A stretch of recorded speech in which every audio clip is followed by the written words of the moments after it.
My name's, as you know, WAJAKOYA. I'm a Kenyan. I was born in 1959, October 24th. My parents divorced when I was a young boy. And then a lot of things happened. Many years down, I found myself in the streets of Nairobi. And after that, I was taken by Hare Krishna, Hare Rama. Became a devotee, and they took me to school. And then Mr. Ramlal Sharma of City High School, Ram Lal Sharma, the principal of City High School, who was also a worshipper in the temple, took charge of me and took me to his school. And he gave me a small place to stay in order to go to school. Some jobs that I did, manual jobs. I finished Form 4, and then J.J. Kamodo took me as his son, the late minister for, then he was basic education. Jonathan Ngeno was higher education. Then he paid for my fees for Mumia's boys, Form 5 and Form 6, 80, 81. And after that, I did not have good grades to go to the university because it was a new school. But however I tried, I missed university by 2 points. Then later on, I joined the Kenya Police as a police constable, where I found people like Mbugwa, the current director, Deputy Inspector General of Police. I found the regional, the current regional police commander in Nyeri, and many others who are in senior rank. After our initial training in Kiganjo, as a constable, I was posted to Central Police Station, Nairobi. Then, after serving, we were called back to Kiganjo because of the A level. And then again, I met my friend Mbugwa, the Deputy Inspector General, in the same class. Then after that, I came and worked at Pangani Police Station. Then I went to Kasarani Police Station. I worked for some time before I joined the Intelligence, Directorate of Security Intelligence. By then it was known as a Special Branch. Then having worked for many years there, I got a scholarship to go and study in KIA for 1 year, study French, with the current ambassador of Iran, Mr. Gatimu, Joshua Gatimu, who was also my colleague. Then after that, again, we excelled in exams at Kenya Institute of Administration, which is now currently University of Nairobi in Kabete, and went to University of Burundi for advanced diploma in French. Then when I came back, I was put to be in charge of Dr. Uko. For the first time, I will speak about Uko as we continue. I've never spoken before, but today I will speak, if you allow me. Because of the honor I have for the Daily Nation, I think this is the first time that I want to speak my mind. When Uko was murdered, there was a lot of contradictory stories. Then I was commissioned by Mr. Kanyotu, the then director of intelligence, a good man indeed. I think he trusted me, and he asked me to find out from the system who might have been involved. And we did what we did. And then there was some attempt to cover up Uko's story. But as usual, I was on the resisting side, because you cannot alter or doctor the gadgets that we were using, especially the telephone communications that we were using by that time. I'm speaking for the first time, because I'm going to be the president of this country, and people are going to ask, what did you know? Even though I will not give the specific details. Today you are here for my presidential candidature. And when we found out what we found out, and the coverage, those who wanted us to cover, and the change of guard in the intelligence by that time, Kanyotu was retired, Kivuvani took over, things went upside down. And then I was detained, tortured properly. And it was as a result of that that the U.S. Embassy, through Smith Hempstone, who was again agitating with the people like Raila Odinga, Paul Mwite, Gitobi Manyara, when they were agitating for change in this country. That's the time when all of us were circled, them from the political wing, and us from the intelligence wing. So the torture was so enormous that I couldn't survive, so I was taken to hospital. Mockery to the Force Memorial Hospital with an envelope. And the main intention, I don't know what was in that envelope. But what I saw is that there was a big shock of a man who was actually there. I cannot name his name, but he was a good man. He was a brigadier doctor in the army in charge of duties at the Force Memorial Hospital. So he whisked me away in another room. And those who took me there was very suspicious. Probably that was an attempt to clear me off, because a lot of my colleagues were killed in different, and nobody has ever come out to challenge this. Well, after that, with a lot of issues that were going on, sometimes they could blindfold me. Before I was taken to hospital, they could blindfold me in a place I didn't know, then open my site at the city mortuary at night. And that's why I inhaled eczema. So that was maximum psychological torture, emotional torture. And as God may have planned for me to escape, the Americans through Smith Armstrong assisted me. They took me to wherever, and I found myself in Germany. I left by Lufthansa, cargo plane. I never knew what was going on. And am I boring you? No. In fact, I wanted to ask so much about the Uko matter. Yes. Mm-hmm. Then I definitely ended up in Britain on the way to the United States, but there was a lot of things that happened which I'm not going into details. So the British decided to retain me, and 3 weeks after that, Ndolo Aya, the then Minister of Foreign Affairs, and Elijah Mwangali, the then Minister of Agriculture, were dispatched to London to find out whether I could be extradited back to Kenya. But as fate will make it, media, you guys, media, saved my life, because something went into the media, and Glenda Jackson, MP for Hampstead and Keith, and also some serious journalists from the Times newspaper in London, and the tabloids took over my story, and it became a trending story in London at that particular time, and that's what saved me. So I lived quietly. I was given a different name, and I was taken to a place of the homeless in Camden Town, where I stayed with the homeless people to cover me not to be recognized until it was right for me to now go to school. But then going to school was another issue. But I have also to thank Honorable James Orengo and Mr. Ward, the father of Julie Ward, for playing a critical role in sending my papers from schools here to enable me to go to school. Orengo is a great man. Orengo is one of those people that I will mention wherever I go as good people and men of honor. I'm also thankful to Raila Odinga. That particular time he was an MP, I think, and also Mrs. Ndetei. Mrs. Ndetei, I think, was an MP, for taking over the story and going to Parliament to tabulate it. The rest you can find out. This is a true story, and I have to insist it's a true story. Then the Moi regime took what they could do. They took us to court, they took the Times to court, they took any newspaper that I had spoken to court, and Biwott and other people. And then in the long run again, I found myself at the University of Wolverhampton, Holborn College, but I didn't have the fee. So I had to do manual jobs, to do grave digging. I was a security guard, and life went on as normal under the name George Walker. George Walker, which appeared in all my documents. I can reveal because it's over 30 years now. Then I finished my bachelor's of law degree, and I went on and did what I did.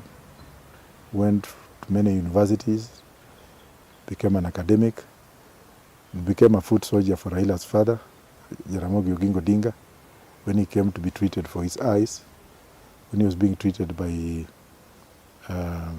Dr. Wino, who is still alive. He's a surgeon in London. and the late Osumbalangi, who was also giving the late Jaramogi accommodation. And that's when now we became custodians of Raila Odinga whenever he came to London.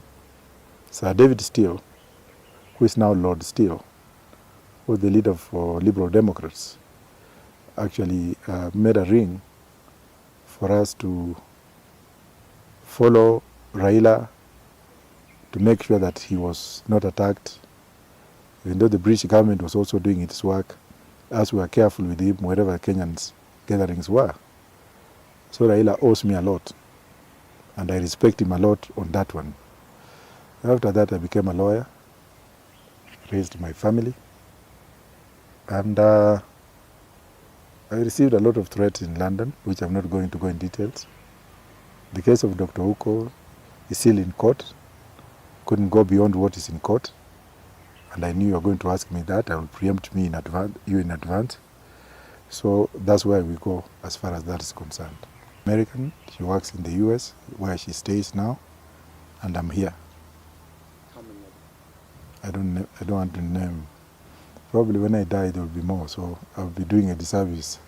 You know, we lawyers, when we die, like my friend, the late Juma, a lot of children came out, but I believe that my children are just the same ones I have. I don't have any things out there. And I have a daughter here. Her name is Maureen, whom I had before I left. And we are in communication.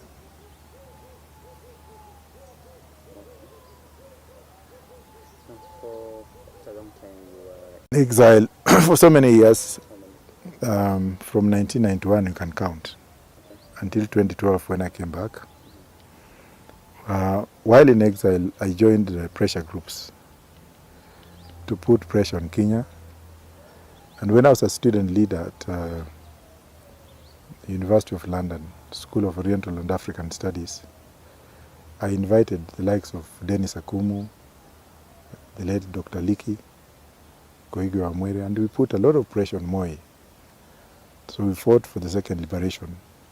But because at that time there was a lot of issues here, nobody would recognize that, but Raila recognizes that. Then I worked quietly, and I went to various universities to study. And I became accustomed to being a security guard. I mean, that was the best thing, and digging graves. It gave me that harmony, whereby I could do my work. I loved it. I also worked at the Royal Free Hospital as a morgue attendant, where the late Wamalu, whose home is this one, was taken many years later. And I also watched those red buses. Let me say I did all the jobs that people do. And that was the best thing that happened to me. It matured me up. And I became involved in a lot of liberation struggles for South Africa, Ethiopia, the Eritrea. Also part of the Angola, involved in the Angola struggle. I was also involved in this SWAPO struggle. And I was also involved in the struggle here.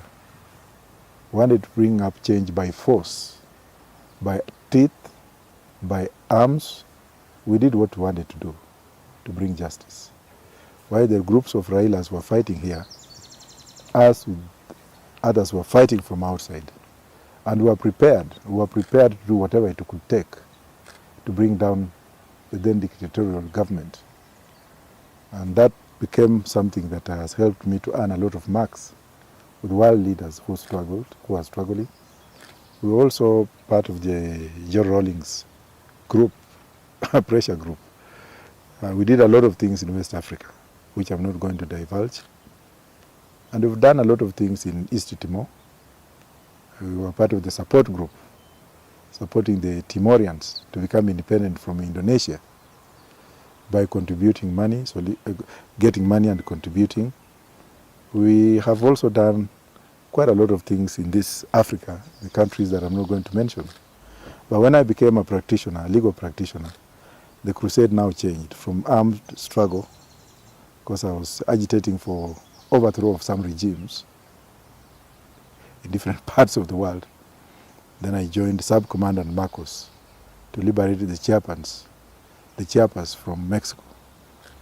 I also worked indirectly or directly with the Sinn Féin, the Irish Republicans who were trying to fight in Britain. I think I was the only black one who was associated with Jerry Rawlings and McGuinness. And when the nation of Ireland became free, Northern Ireland became free, I think I also became free. And I learned a lot of things from people who were in exile. I was part of the Southern Sudanese Liberation Movement. Because I didn't have so much to do other than going to school, working as a grave digger and what have you, and then fighting to liberate and democratize some of these nations. So my hand is everywhere. I've been received by many governments as a true friend of the Sudanese people during Garang's regime. I've been received by the Museveni government. I don't want to go into details. I've been received by Nigerians as an advisor to the former president, Jonathan Goodluck. You can check those facts. I've been received in Ghana. And I remember when there was an attempted coup, so-called imaginary attempted coup on Moi, there are those people who were taken to Uganda. I was part of the team that pushed them from Uganda to Ghana. And that's why I've been very close to Jerry Rawlings. And I'm happy to be home because what we wanted has come to pass. Tell us about how you came back to Kenya in 2012. Yes, I talked to my American friends. I talked to congressional members. I talked to some members of the House of Lords in London. And I also talked to some international organizations to speak to the Kenyan government to guarantee my return. Because by that time, Kibaki was the president, Moi was still alive, Biwott was still alive. And I didn't know what was going to happen. So my first coming to run for president was not realistic. It was to cover me, to be present. So one of the things that we planned out there is that I come and announce as a presidential candidate. Then we formed a political party which was refused registration. And I am thankful to President Kibaki, and I'm not going to go into details. What I know is that my security was guaranteed, and I'm also thankful to Uhuru Kenyatta, but most importantly, Raila Odinga, because Raila knows a lot about me, and Raila did not want to put me up front. He did not want to identify himself with me for my own security, because part of the people that I had named as killers of Dr. Huko are still alive, of which I'm not going to name, but it was that time I was gagged by the courts. So Raila played a big role in my life here because, one, if he had identified me, or identified himself with me, could have been cooked meat. So his wisdom also kept me moving. And the Odinga family, I can assure you, even if we are on the ballot today, his pushing me aside was well intended and calculated. His father, whom I helped so much as his foot soldier, also encouraged me to move on. He used to call me Ruat. Ruat in my language means Shimos, and a small calf. He came one day and he told me, son, thank you. The only thing I can do for you, he liked to eat morenda and ile ugali ya wimbi. And he would tell me, son, Mom, when I go back to Kenya, I'm going to speak to Masinde Mliro. Masinde must come and see you. Masinde will come and see you, Ogwethi. So we organized and Masinde came to see me through Oginga Odinga himself. And then things happened and he died. And I will speak on Masinde's issues when the right time comes as well.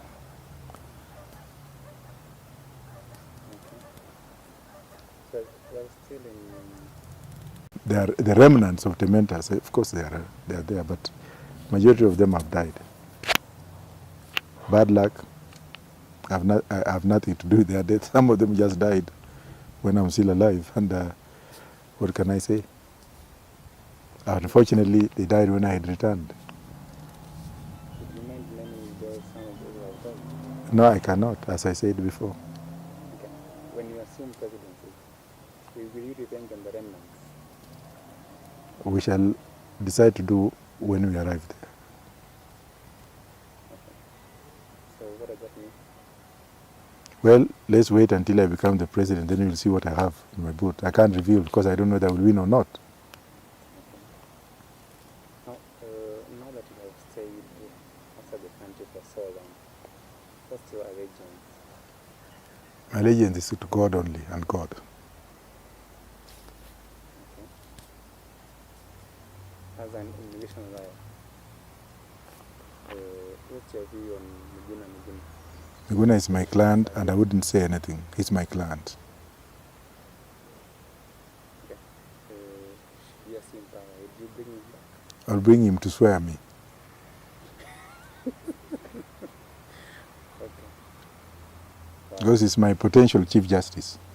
He deserves better than that. He's a human being, he's a Kenyan, his rights have been violated, the courts have been on with him, and I feel so pained whenever I speak with him that I'm speaking when Miguna is away. Miguna is supposed to be here. Miguna should be participating in the elections. But you know what? This world is a very small world. If you do something to someone and you pain that person, that pain comes back to you. You can say by what you have seen. From independence, there are people who suppressed others for so long, but what happened to them? Look at Njonjo when he was suppressing people. Where is Njonjo? Look at Gigi Kariuki. Look at Biwot. All these people who are suppressing Miguna are going to die. And Miguna will come back to attend their funeral. When was the last time you spoke to him? Last week? Let me check. I'll confirm now. Yeah, here it is.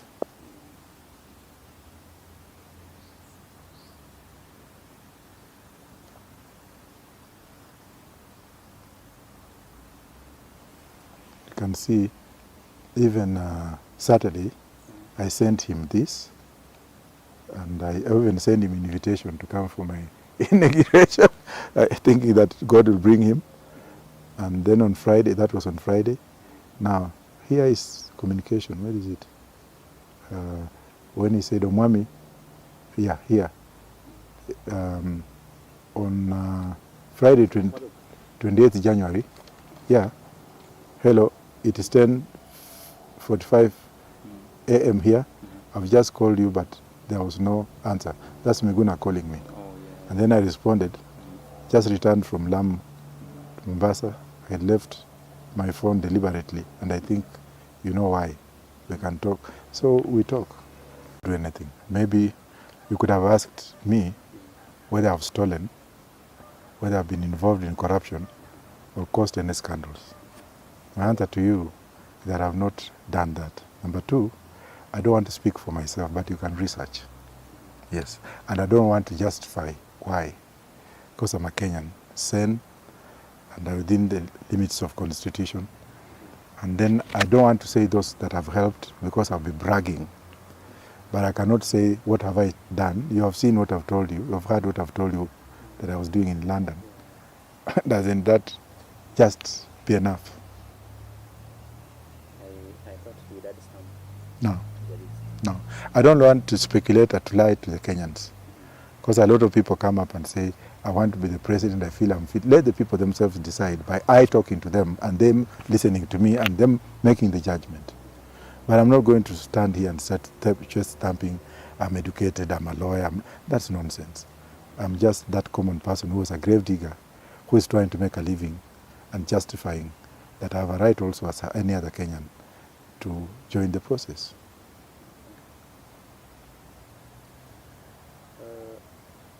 I intended to know your stance or your views on the handshake. I think the handshake was good to those who handshaked themselves because they didn't involve me and they did not call me. I'm a leader of a political party. Your view on fame as a Kenyan. I would say my view as a political stakeholder, because I'm a leader of a political party, I ought also to have been called. But the issues of shaking hands for 2020, and I'm looking at 2096, I'm looking at Kenya in sustainability. 50 years from today, where will we be? I don't want to look at Kenya on 2022 so that I can look at power sharing and what we can do. So I don't think whether I'm the best person to comment on BBI because I was not consulted. Okay, you are getting into a race that has so many people. Wait until you reach there because I could be a front runner.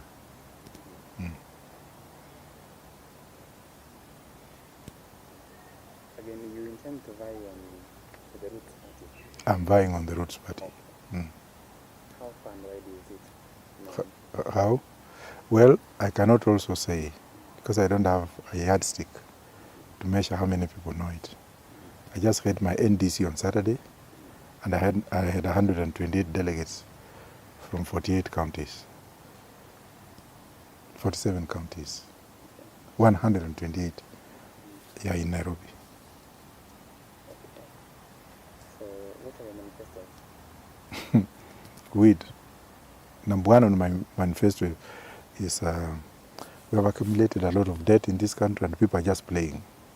And the only way to bring it out, to pay off this and then investigate those who got us into this mess and take them to court, if not by firing squad, because it will depend, because I'm suspending the constitution. We need to grow weed as soon as possible for three things. Number one, exports for industrial purposes because of the pricing today. Number two, medicinal purposes. And number three, for heritage purposes. Heritage purposes will be decided by those who grow it, because they will also be involved. You cannot grow something that you cannot be asked how you want it to be used. So that will be up to the farmer to tell Kenyans that yes, I'm growing it, but then also I need it to be used this way, so that regulations can be tailored specifically to the wants of farmers and those who are consumers. But this notion of people saying that, oh, our kids are going to die in school, people are going to smoke it, yes, there's nothing wrong with smoking marijuana. I've never smoked, but when you legalize, I'll be the first one in the State House to puff it. And I will also puff it after I've been sworn in, after we legalize.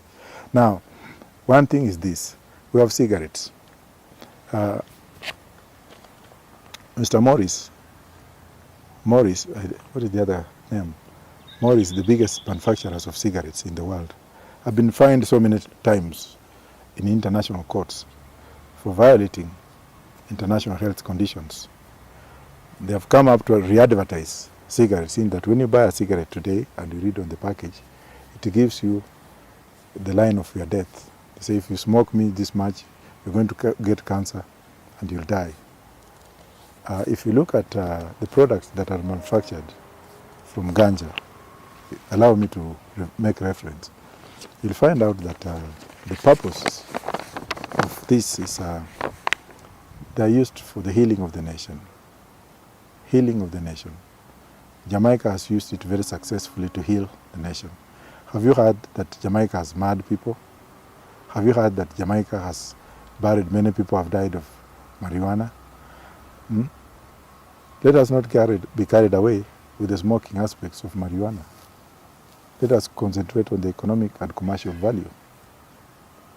When you look at hemp, hemp is one of the most viable products that makes the strongest paper, very high quality paper, very high quality fiber, and they also make, they give very, very efficient medicine, which is now used by PISA to cure corona.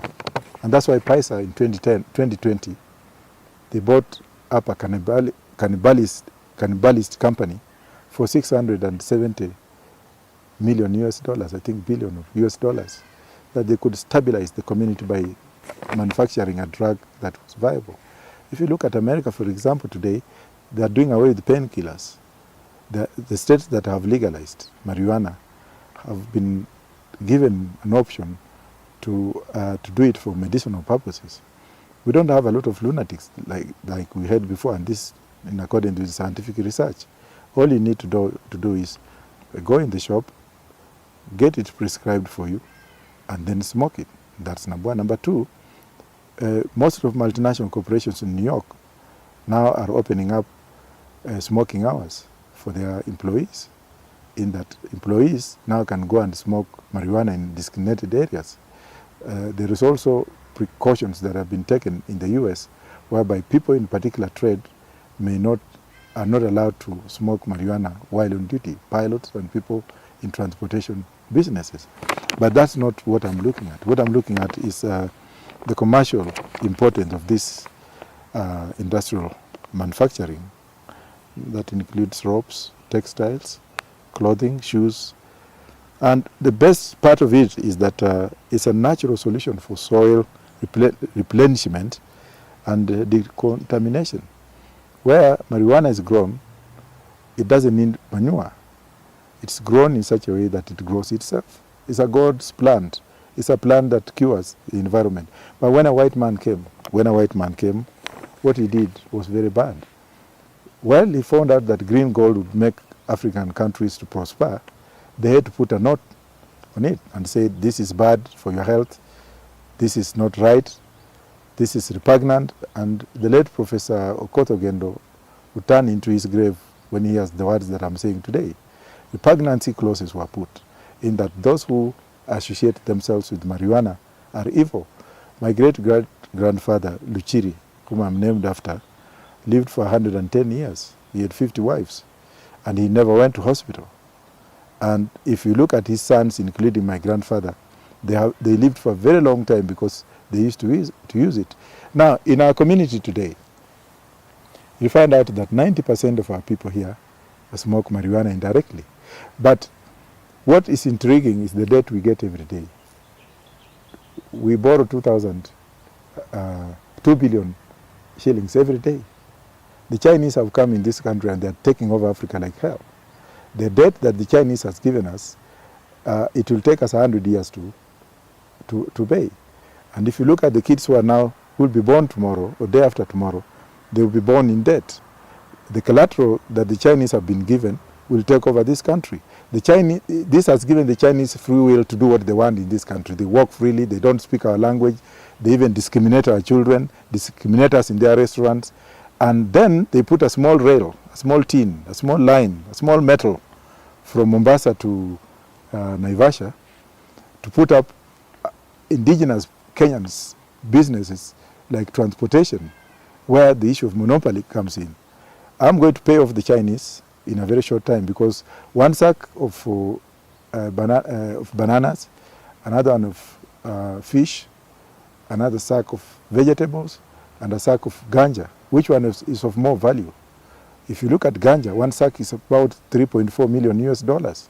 So if you grow an acre, or you go and zone areas like Mount Kenya, where it grows itself, Kisii, Bunyore, and Nyamira, 1,000 acres will be enough. You grow it, since it grows only for 4 months. It grows only for 4 months, and it kills weeds, eliminates the need for costly and toxic herbicides. Come on, every Kenyan will be happy. Every Kenyan will be happy. We shall have enough money to pay off all other debts and then have our country free. And likely, I think after paying them, I'll ask them to leave. But before I ask them to leave, I'll look at the contract that the Chinese have signed. I want to know who actually signed those contracts and what was the terms of engagement. If we find out that there are some crooks, and I believe there are, who lured us to go to China, to lose our heritage, to have this country as a wastage country, where we have contrabands coming in and then toxic waste being deposited here in terms of goods imported from China without verification, I'll put them in jail. That's number one. Number two, ganja will actually also minimize corruption because you can grow it in a tin in your bedroom. You can grow it in your bathroom. You can grow it in anywhere. You don't need to do anything. So the main key tasks, which is of immediate importance, is to legalize marijuana and ask Kenyans why it has taken them so long under the illusionary mindset set up by the Europeans, who have now legalized it, are legalizing it, and then blending it and selling it to Africa, the same way they have done to our tea from Kericho, made in Brookbond in London. The threshold is brought to Kenya and the purified tea is taken into their hotels. The same way they have done to our coffee plantations in Central Province. I mean, it is high time that Africans stood up and stood for themselves. That is number one. Number two, and before I go to that, I can see Ruto also now coming up with growing avocados and selling to China to eliminate debt. But I will have him explain that when we meet for presidential debate, so I'm not going to speak on that. Number two, look at our infrastructure in the country. Look at the pollution of Nairobi. Look at how many counties you have. We are going to reduce the country back to what it was when Kenyatta took over the country. We have 7 or 8 provinces. We are going to make states. We are going to form a federal government so that we can do proper devolution, whereby each state will have a chief minister. Of course, I was misquoted by somebody saying that I said 8 prime ministers. No, chief ministers, so that counties will run under the state, so that we eliminate this issue of county commissioners, eliminate this issue of government bureaucracy, so that we have elected leaders to run the state and the counties, and also have revert back to the city mayors or town hall mayors, so that it can allow people to discuss what they want to discuss pertaining to. We are also going to have regional heritage. If you go to Nigeria, for example, the Ondo State number plates for their vehicles actually gives their identity. As somebody is driving, knowing that I am from Ondo State. But the most fundamental issue when it comes now to my administration will be federalism and instrumentalities of federalism, in that if we have freeways passing from one state to another state, they will also have to pay taxes as they go on. We shall have federal tax, and we shall also have state taxes. But we shall only have these taxes up to the time when we shall accumulate our first harvest in Bangi, which will actually minimize. And also working conditions. The Muslims are deprived of. They are the most deprived of people in this country. We need to have them given a free Friday to worship like any other person. Then we need the Seventh-day Adventists to worship on Saturday, as they always do, and other Christians, Pentecostals, Roman Catholics to worship on Saturday, so that we have some kind of freedom in a 24-hour economy. A 24-hour economy where people will work on shifts and move on, but then on Friday, Saturday, Sunday, they have time for their children and time to do what they want and for their leisure. And then also, we have to look at this constitution. We need to suspend it for 6 months so that we can go back to Kenyans and ask them what went wrong with the judiciary arm of the constitution, what went wrong with the legislators, what went wrong with the executive. Look at the judiciary. It has ashamed us. And I'm not ashamed to say that because I'm one of the senior lawyers. And as a matter of fact, today I was teaching more than 200 advocates in whatever I was teaching them this afternoon before coconut. Mnazi imetumika kwa miaka mingi sana na watu wa Mombasa. Tafadhali tuwarudishie watengeneze pombe yao ya mnazi, wauze, wapate faida. Ukienda in terms of agriculture also, look at the fishing. This is a shame. This is a shame. The Luo community has been deprived of a lot of economic rights, and I'm singling them out, not because I'm a Luo. I am not a Luo, but I'm speaking for those who have voice like.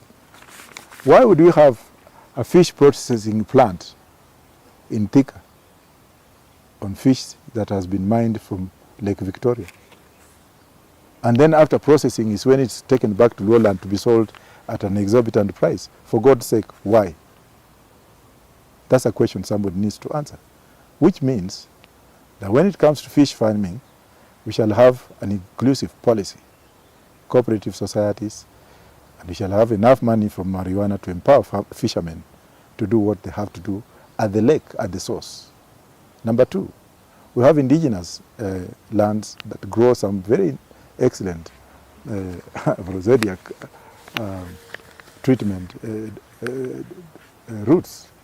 Mukombera is something that is very, very key and valuable to a Luya. Now you can see that it has been patented by a certain company in America, which has taken over traditional rights.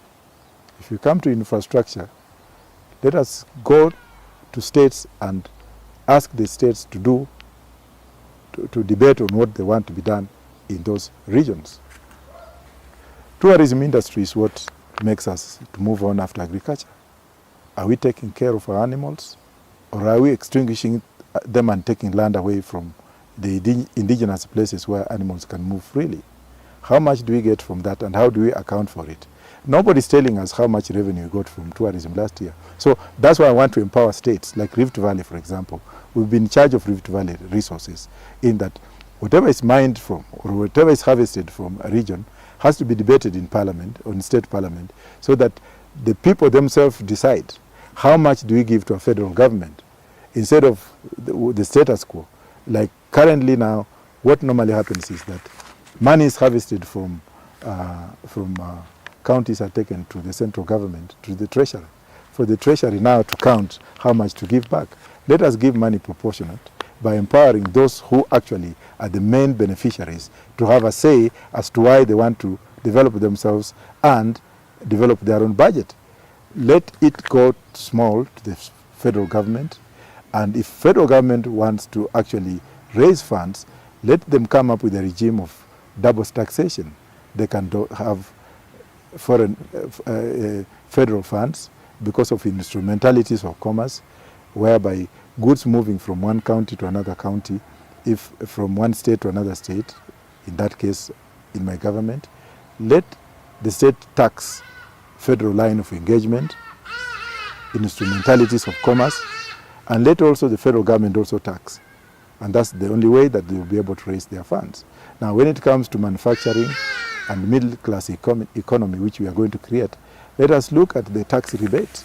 Let us move cities to other areas, semi-arid areas, and then give them tax rebate. Let's actually have a tax regime, a free tax regime that will attract investors in areas like Marsabit, in areas like Isiolo. In my opinion, we are going to ask Kenyans whether they want a new city, so that Nairobi can become a commercialized industrial city. We need an administrative city, so that you can move away all these members of parliament, what have you, to put them there to engage themselves there, that we minimize corruption. And after all, if we do what Tanzania did with the Dodoma, which is the new city of Dodoma, it built parliament there, it built government infrastructures there, and it also put housing system for members of parliament when they are adjudicating. But what about industrial, what about agricultural privatization? Let's privatize, let us have a privatized and competitive economy. The issue of Minister for Agriculture staying in Nairobi with a lot of officials in Nairobi should be devolved to the states, so that we can actually have people to become stakeholders, to buy in, stay in, and be part of it. Let's look at the 50-year economy from today, sustainable economy. We have energy. We can harvest energy and do away with the electricity, geothermal. Let us look at the sun and harvest from the sun. Let us go to the moon and find out what is there, so that we can see whether we can have an economic, is it economically viable for us to start space exploration? What about energy coming in with the internet technology, so that we can actually reduce the cost of traveling every day to work, so that we work from where we are, like what has happened in Seoul in South Korea, and what has happened in Japan, as well as Singapore, which was a very poor country, as well as Malaysia, which was a very poor country, poorer than Kenya, borrowed from Kenya to become rich, and us, we stayed in corruption, cocoon of tribalism, and what have you.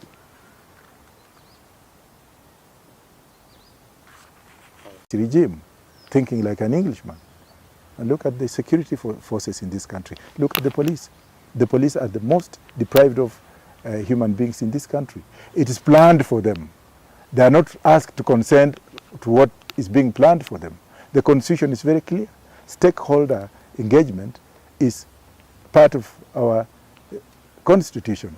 When somebody decided to make those ugly uniforms for the police, after he toured China and he came back and saw Chinese in blue uniform, and then you drink there and you say hallelujah, how do they speak? Onichiwa, you come in and now you sit after you have taken whatever you have taken, and then you say, no, from today we shall constitute a commission on police to come up with the police reforms.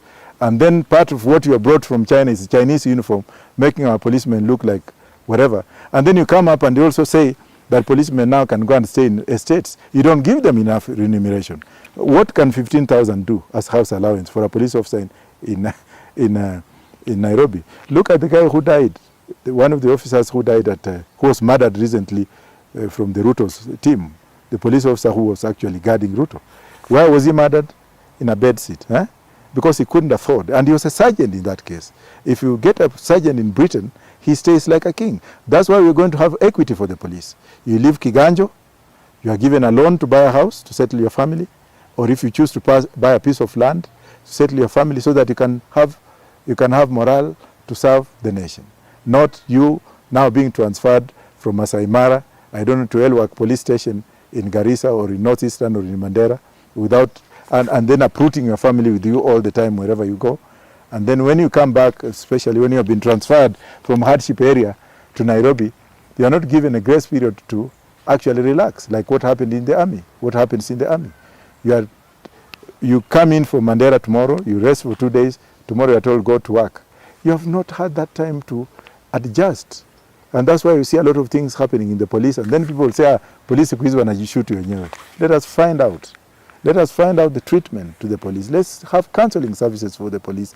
They are human beings. They work like any other person. Let us remunerate them the way I'm going to remunerate scribes, journalists.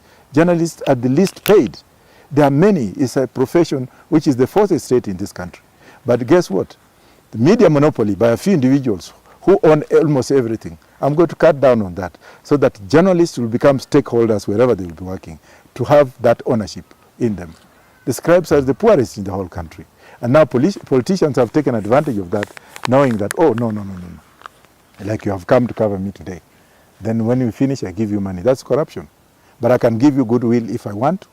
So now that has become a line of engagement. But does it mean that journalists are wrong?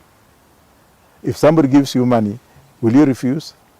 But why not refuse when you have enough money? So you grow enough marijuana, enough money.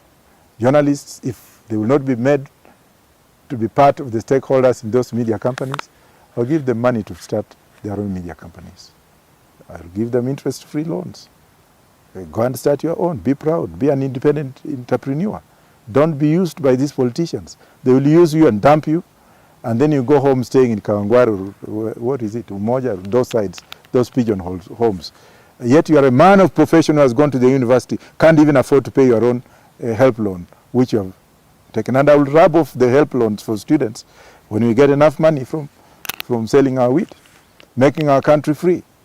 I will be a minister for immigration, because immigration has become a laughing stock in this country. Foreigners are treated very badly when they make application to naturalize, to vary their status. It takes forever.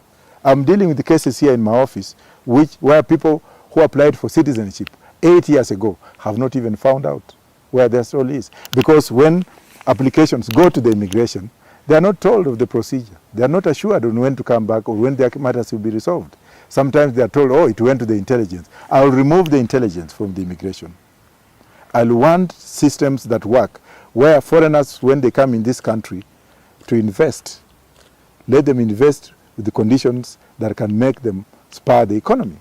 I'll also look at the Indians. They've forgotten the Indians. They've been used as sources of corruption. If you go to UK today, you'll find out that the Indians have boomed up the UK economy and the American economy. And how have the British government rewarded them? The Chancellor of Exchequer in London today, who is likely to be the next Prime Minister, is of Asian origin. The Minister for Home Office, Secretary of State for the Home Office, which is a very powerful docket in the United Kingdom, is Ms. Patel, an Asian. The Home Secretary for Health in England is an Asian. Sorry, I'm going too far. And yes, and also the Mayor of London is Asian. If you go to London, the Vice President of the US, if you go to the US, the Vice President is actually Asian. In Canada, the Minister for Defense is Asian. Yet Asians here who contribute, they contribute, or they do the 70% of manufacturing in this country is done by Asians. They're very hardworking, most of them, and yet you cannot even appoint them to any portfolio to encourage them not to export money outside the country. And when they are fleeing the country, exporting money, you call them to be what have you. What are we going to do to have them invest here? Professor WAJAKOYA has the solution. The Minister for Trade or Commerce will be of Asian origin. My ambassador to India will be a Kenyan Asian. My ambassador to Pakistan will be a Kenyan of Asian. And I'm not the first one to have done that. Museveni has done that. And that's why the economy of Uganda is booming. The relationship between India and Uganda is overboard because the ambassador, the Ugandan High Commissioner to India is of Asian origin. Let us have these people, recognize them, and also give them their stay. A lot of Asians are paperless. A lot of Somalis are paperless. Yet we have the Congolese people coming in. We have most of foreigners who come in without proper documentation. If you go to Kitengela right now, you'll find a lot of businesses that ought to be done by indigenous Kenyans, not foreigners. And I will be very, very tight on those illegals who come in this country, who want to take advantage of our jobs, who want to take advantage of our situation, who want to export money from here, especially the Nigerian crooks. I'm not talking of the Nigerian in the mainstream because I'm a friend of the Nigerian government, but I'm talking of those crooks who come here and then now make this place to be a drug peddling issue. I'm going to find out from Kenyans whether they will want us to bring in the death penalty so that all the drug pushers will also be shot. They will face a firing squad. They will be given right to be heard. The due process will be followed. And if they are found guilty, why not just shoot them? I'm not afraid to say this because Singapore and the very, very China that has come to revamp our country, if you found corrupt in China, you are hanged or shot. And nobody talks about that. Now, when I talk like this, people come out and say, oh, that man has been sent, he's a madman. Oh, let us do like what is happening in Britain. Come on. Come on. If Britain has legalized LGBT, homosexuality and what have you, and lesbianism, and they refuse us to legalize ganja, what is good in that? Even though I have nothing wrong with lesbians and homosexuals, they are people. If they choose to do what they want to do, that's none of my area. My child could be one, my daughter could be one, my brother could be one. I'm not going to interfere with that as their human rights. But what I'm saying is that there are some bad manners from some other countries whereby if we want to do our things our own way, the Christian indoctrination into us, this is bad, this is wrong. Now it's good. You'll see Kenyans clapping like sycophants and saying, the Brits have said it's good, bring it. Let us stand as indigenous Kenyans for this country. And for those who are corrupt, those who have looted from this country, you'll run and run even if I died today, but you'll not hide. You'll be found out. Dung report, top of my agenda. Marijuana, top of my agenda. The crooks who have stolen maize from Rift Valley, top of my agenda. Those now who are saying that they want to export avocado to China, let them tell us how they are going to grow it. If the issue of fertilizer is still very fresh in our mind, the issue of maize scandal in Rift Valley is still very fresh in our mind, the issue of recycling civil servants will also end. I will not want to, and I will not do it. I will ask Kenyans to appoint some of these people. I will appoint somebody and ask Kenyans to give their thoughts about the person. Not this thing of saying that, oh, ESCC, what is that thing that you have? There have been that organization or group that sits in Integrity House, that they are the ones now to look into and to investigate you. Mine, wananchi ndio watakuinvestigate. Ukiwa mkora huko Bungoma ama Mumias mahali nimetoka na umeiba, wananchi ndio wataripoti wewe, waseme huyu mtu ametoa wapi, and you'll have to stand for yourself. Look at what has happened in the KPL, the Kenya Power. Look at what has happened. And then crooks come out of government employment, resign today to go and run for elections, and then become leaders, recycling corruption through that way. That's why in Roots we don't want them. Ketraco. Look at Ketraco. Somebody in Ketraco, a managing director, whoever it is called to appear before Parliament to go and explain stuff. And then this man resigns to preempt that explanation. And now he's running for governor of Kakamega. Really? And then they're going to clear him to run. Really? Not in my government. Every time. And whenever a constitution is changed, it's the big people who insert clauses, bring in commissions of men like me who have gone abroad to study with suits, then copycast, and then come in and say, do you like this? Just say yes or no, but you're not asked to participate. Participatory role. What I'm trying to say is this. I will suspend the constitution in the first 6 months to ask Kenyans to look at it again, to find out what they want to retain and what they want to. But then somebody, and you are likely to ask me this question, and let me preempt you, because I'm a lawyer, that what will happen with swearing in. I've been asked that stupid question. You'll find out that there's countries who are working without written constitution. Israel uses parliament. New Zealand uses uncodified, relies on uncodified constitution. UK relies on uncodified and unwritten constitution. Canada is doing the same. So are we going to be the first? I'll work through parliament. I'll have the Migunas to come there and transshape this country to what we want it to be. Okay, but upon review, after the 6 months, you intend to change the same constitution?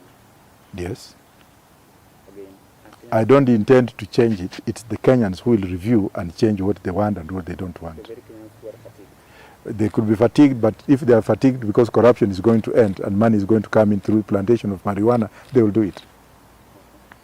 So, from a politician's point of view, does it mean that the constitution is so broken that it needs an urgent fixing? The constitution we have is a mockery of democracy. 264 pages compared to the US constitution, which is only on 8 pages. What went wrong? What went wrong to put the entire world in there? Constitution must be progressive. Let people look at what they want and live with it. It's just like the Rastafarians, the German, the men, the holy men of God. When they went to UK, to petition the UK courts to be recognized as Rastafarians, they were told by the High Court, the House of Lords decision, that you have not lived long enough to be constituted as an entity. Therefore, this is a process that takes years, takes presidents, takes statute from Parliament. Let people think and then look at it and see what they want. It's a gradual process. What we are given is what ought to have been given to a country which was 200 years old in independence. Americans are laughing at the Kenyan constitution. Look at how messy it is when it comes to the judiciary. Too messy. It can't run, it can't function. Acts of Parliament have now been impugnated by the very constitution. Look at Pakistan, when the army came up and did away with the constitution, and then asked the Pakistani people during the Zia-ul-Haq's regime to find out what they wanted to do. When the Ali Bhuttos had actually sterilized the constitution, and the Pakistanis woke up, and they are still debating on their constitution for the last 30 years on what they want, whether they want to follow the Sharia law, absolutely, or whether they want to do what. Look at the constitution today. Have Muslims been given any rights apart from the Qadi courts? I'm going to give the Muslims Friday, that they can actually have it as their holiday every Friday, as I said before. And that should actually come into the constitution, the working days. We shall talk about it, we shall enact it in Parliament, and then when we are looking at views from the country, let's ask the Muslims, do you really want that Friday for your holiday, or 1 hour every Friday? We are asking the Seventh-day Adventists, do you want to go to church on Friday, yet you worked on Sunday? And when will you sit with your children to harmonize? When will you wash their clothes and prepare them for school? Is Sunday enough? We shall also be asking the Christians, what would you want to be your day of worship? And how do you want it to be? Not what we've borrowed and what has been impaginated. Clapping and laughing like sycophants, that here we have new constitution, just tailored for a few families and a few men and women to generate them. That is wrong. It's a progressive item, which is practically progressive. Not write it in paper and then tell people that it's progressive, so that you actually undermine the courts by tying them. So the courts are at liberty to look at what they want. You take a case there and they'll say, no, the constitution is still progressing. We can't do otherwise. We want clarity from Kenyans as to what they want as per the constitution. Right now I'm a madman when I'm speaking to you, because that's what people think I am. But what I'm telling them, somebody will tell them in the future that you are too much in a hurry going nowhere, yet your country is being looted under the whims of the constitution. These families, and you know the families I'm talking about, and the few crooks that have become very rich, Why is it that we now have to have them there permanently? Come on, I'll grow enough ganja and give them to go and return and stay at home. But those who have stolen, I can assure you for free, they'll be tried. And if Kenyans allow and you have a new constitution, we shall have firing squad for the first 2 years to eliminate all this corruption. We need action, not just words and babysitting. Another presidential candidate the other day had saying that, oh, no, we can't go the ganja way. Ganja is bad for our children. We shall now recoup that money that has been stolen to pay Chinese debt. But that money has been taken as a loan. How are you going to recoup? And then how are you going to pay the loans? Okay. What do you think should be the price of suspending a constitution? There's no price. It will be suspended and I'll be the president sitting there and the parliament will be there to help me on the way forward. The issue of cost will not arise because it's better we do something and do it once and for all to guarantee the rights and the freedoms of Kenyans from not being stolen from than crying cost and then getting the country looted every day with a debt that is not sustainable. The debt that is going to put the entire generation under tight collaterals. Zambia, the port is gone. Zambian newspapers, the Chinese have taken them. And you know that now in Zambia they are printing newspapers in Mandarin, forcing Zambians now to study Mandarin to become black Chinese Zambians. Come on, this is a joke. So, in a country that a rule of law for 6 months. Who told you? In Israel, do you have a constitution? Do you have a constitution in Britain? Do you have a constitution in Canada? Written constitution? Do you have a constitution in New Zealand? But the factors aren't constant. We have parliament. We shall have parliament that will be sworn in, and parliament will be given legitimate authority. It is parliament that even looked at the constitution to implement and to make rules to run the constitution. There will be no chaos. Who says there will be chaos? How many times has Uhuru suspended ministers? Did the country not run when the ministers were suspended because of corruption, and then he returned some of them again, having been a commission having been formed to look into whether they were corrupt, and then come on, we can do without. Kenya has reached a breaking point. It's either do or you don't. If it's not done too soon, this country is mortgaged in China for life. Let's talk about your 4-day working plan. Do you think Kenyans need to work more? They need to work more, but they need also to relax more. Don't you think they need to work more? Now, what difference will it be between Monday and Friday? When somebody wakes up in the morning and is staying in Kiambu working in Kitengela, by the time he reaches Kitengela, he's taken how much on the road? Then he works, there's tea breaks, then after that there's lunch break, then after that going home. What production is there? We shall have a 24-hour system of work, but for 4 days. There will be no fatigue there. In fact, people will be re-energized and rejuvenated, because now in UK, they have passed legislation for people to work for 4 days. Are they fools? How do we actually have a human being rejuvenate himself? When he works for 5 days a week, and then one of the days he goes to the church, what is he left with? Let's give him a day. Let the Muslims come up and say, okay, we have been discriminated again for many years. We only worship for 1 hour every Friday. We have the whole day. That in itself will give them energy to go back and work double. Because we shall also work out with working times. Will we cut out lunch break? Or will we cut out a tea break? And what time will you come to work and what time will you leave? All that will be worked out by my regime. Okay. The people fund themselves. I had 128 delegates that came. Trust me, even from Sengwer, those people from very far end. They said, Mzee there, Mr. Rotich. Mr. Rotich said, I'm a Sangwer. I've been deprived of my rights as a Sangwer. I'm not recognized by the Kenya government. But if this man wants to recognize me, aliuza mbuzi mbili na alikuja. People have been funding themselves, unfortunately. It's like Narendra Modi's campaign. That's the style I've taken. If I want to go to Kajiado, the Roots Party Kajiado delegates will send me a vehicle. That's what I've been doing, for your information. I know that the intelligence is around me, listening to my phones and doing what to know where I'm getting money. It's not that I'm getting money anywhere.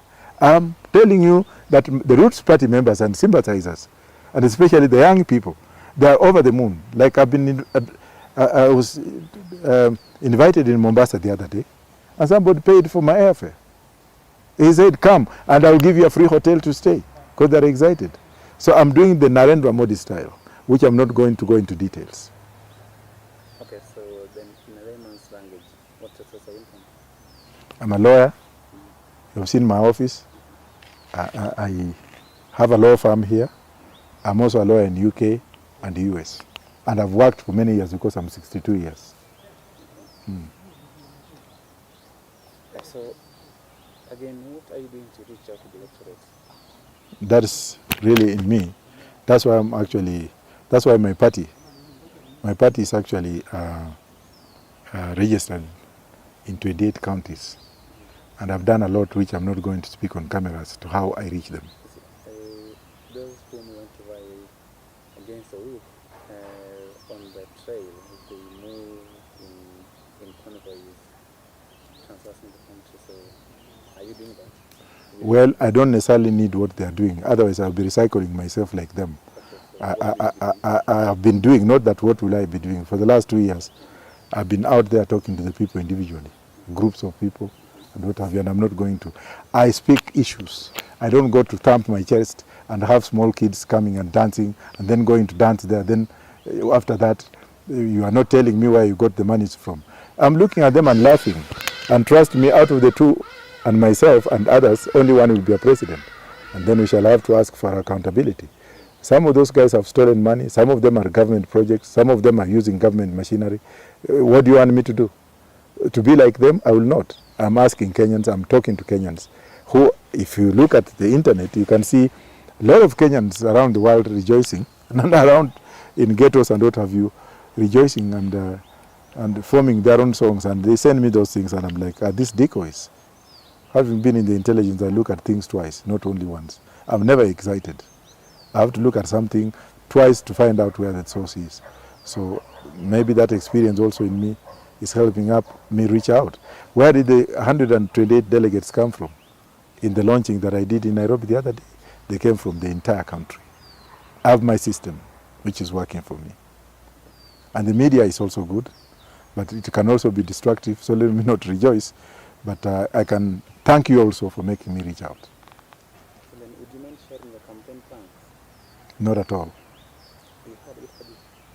I have my plans which I am not sharing with anybody, apart from those closer to the campaign. Secretariat? I also have a secretariat. Most of my things are chini ya miti. Recruitment? Eh? How do you recruit? Recruitment, I think the best thing I can do is that I've recruited, right now, I think I could have brought it to you. I have 58,000 members in Roots Party. 50 to 58, I think I will show you. I have it. I've been recruiting, I've been on the ground. So 58 of 22 million Kenyans? No, according to the Political Parties Act, each political party is supposed to recruit in 24 counties 1,000 members each. I'm talking of the political parties dimension. But when it comes to the country, I have... So well, as you surpass that, yes. Then you need close to 50% plus one Mhm. of the 22 million voters. Yes. Now, How then will you reach that? Migori alone I have 6,820 registered members. Go to the registrar of political parties and find out what ODM, the main party, has in Migori and UDA. In Nairobi alone, I'm number 3 in registration. In Narok, I'm number 2. In Rift Valley, in some of the counties, I'm leading. So we have the list. You have the list. I cannot share, but unless I ask the registrar of political parties to send it to me. But let me also tell you this. It is not the registered members that vote. ODM has had its own traditional base. Whether people are registered or not registered, they will still vote. When it comes to voting, it's not members of the party that vote for you. It's Kenyans that vote in general. But for purposes of registration, yes, you need at least 1,000 members per county, 24 counties. I'm in 28 counties, fully registered, but I'm in 42 counties, missing a few here and there, which means that I've got my own system within counties. So when it comes to voting, let those who have groups, like I was in Uhuru Park the other day, it was full and I was not covered. Why? It also depends. The media has already shunned me away, maybe because of marijuana is now when I'm being called. But those people are very oiled and they have oiled the media. So do you want me to be like them? There are Kenyans who are actually looking at me. I've gone to places I've never been covered. How sure are you that I was not in Pokot the other day and only TV47 covered me and K24? Say? No, Nation did not cover. They covered me only the other day, but on Nation TV, Nation newspaper, you covered. Maybe digital, which is not read by people who don't have TVs. That's what the media does to me. There's the issue of convergence in the media. Where do you see yourself in the race? As a winner. Do you believe you stand a chance? 100%. Or are you just double-down? No, I'm not a joker. I have never joked in my life. That's why I have so many degrees and I go to school to study to come out. Even recently I went to Nairobi University to do another degree, which I didn't have to. So I don't joke in my life. You did to prove a point, right? Yeah, because that's me, a policeman, a chokora. I have to prove myself even to... It's only my wife whom I didn't have to prove herself to. Because she looked at me and she said, this one, let me just take this one. But everything that I do, I have to justify. I'm not man enough. I cannot win the election. I don't have choppers. I have not stolen from this country. Some are even telling me to steal so that my name can go out there. And I've told them I'm not stealing. Some are telling me I'm mad because of marijuana. I'm telling them that if I'm mad, Americans are also mad. The Brits are also mad. And I'm telling them that if the Brits and the Europeans can legalize homosexuality, then who is mad more mad than the other person? Okay, so you intend to move the city, rather the capital? Let me not promise what I cannot do because I'm not a politician, but I'm a performer. Promise what can be. And I've always done what I've promised. For the last 62 years I've lived in this world. Whenever I promise you something, I'll do. You ask my ex-girlfriends, will tell you that, oh, this man, I could promise something atafanya, and I've done it. Ule aliyezaa mtoto na mimi mtoto wa kwanza, nilipromise yeye nitarudi nitalinda hiyo mtoto. Unfortunately, mtoto alikuwa mkubwa, sasa singebeba lakini nilisema wewe ni wangu. So I always promise what I do. Like I promised marijuana, as soon as I take over, and I have enough MPs in parliament, pass legislation, I will be the first one to grow it in Uhuru Park. Hiyo maua inagrowiwa sijui Nairobi sijui nini atukurembesha barabara. Hiyo yote itakuwa ni bangi.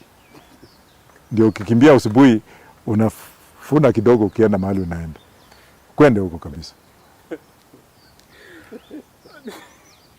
Ajali barabarani hata alikuwa anakunywa anavuta bangi. Mlevi. Ama mama ametoa mimba because alikuwa anavuta hiyo kitu cool down, mtoto ametoka. Wakwende huko. I've spoken about education, spoken about healthcare, spoken about developing infrastructural development to the states, which will have counties within, will have state highways, federal highways, and county highways, so that we shall develop planning in that if it's a road passing from one state to another state, that will be a freeway whereby those passing on those roads will be policed by the federal police on freeways, on highways. Those in the counties, we shall have the county police to man the situation there. And then we shall also have the state police. So we shall devolve our police units into different categories so that we can have service rendered to the people. Similarly, in health service, we shall do the same. Now when it comes to education, definitely parents will have a bigger say and a bigger role as to what they want their children to be. But we shall no longer go for the smart education, smart card education. We shall have to go into technology, utilize technology, advance ourselves to become, to be exporters of technical education to other parts of the world. When it comes to nursing, we shall have a different system that we can export our nursing. But more importantly, that I forgot, people in the diaspora. We shall have a special ministry to cater for the diaspora, with the people from the diaspora playing a big role in economic development in terms of, like, number one, the Minister for Diaspora will be from the diaspora. We put people like Jeff Koinange, who have been in the diaspora, worked in the diaspora, know what the diaspora means, and who are here. Instead of going to appoint the Itumbis, who have no idea of what the diaspora means.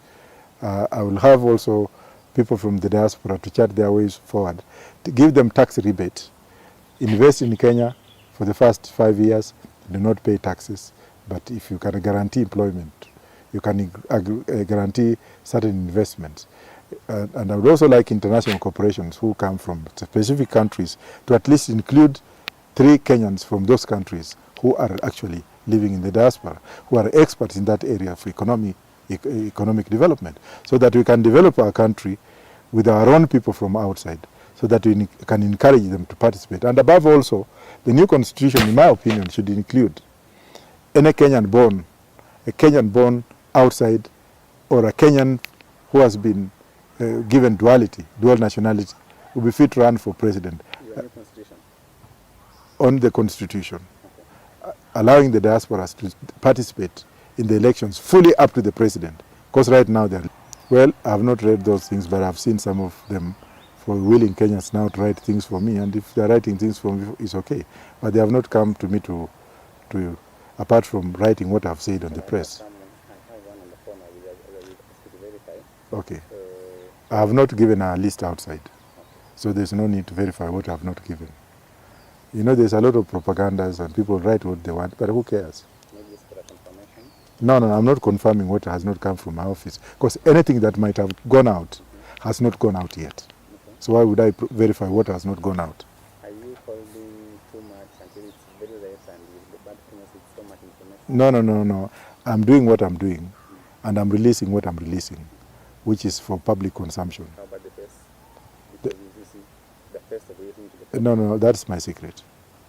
Yeah, I cannot release wheelbarrow today and run around with it. And when I see that I've lost ideas, then I go to avocados. I don't work like that. The information I've given is enough. My manifesto is very simple. I've just given it and it has gone viral. Do I need to have to give a lot of things? Maybe tailor what I've given to expand on it. What I want to do to confirm whether it's true, the one that I have anyway. No. I'm not going to look at it because I've not given. Now, the very last question. Are you prepared for the roll ahead? For the? Are you prepared? For what? The roll ahead. Being the prepared. Yes, definitely. Yes. How prepared are you? I cannot tell you. I'm prepared. I'm ready. That's why I'm talking to you. Then when I finish with you, I'm going to... When I finish, I have other people waiting for me in the countryside and even abroad. So I'm prepared. In a scale of 1 to 10, how prepared are you? I'm prepared 10 to 10. Yes. Thank you so much. Thank you. Really appreciate it. Thank you.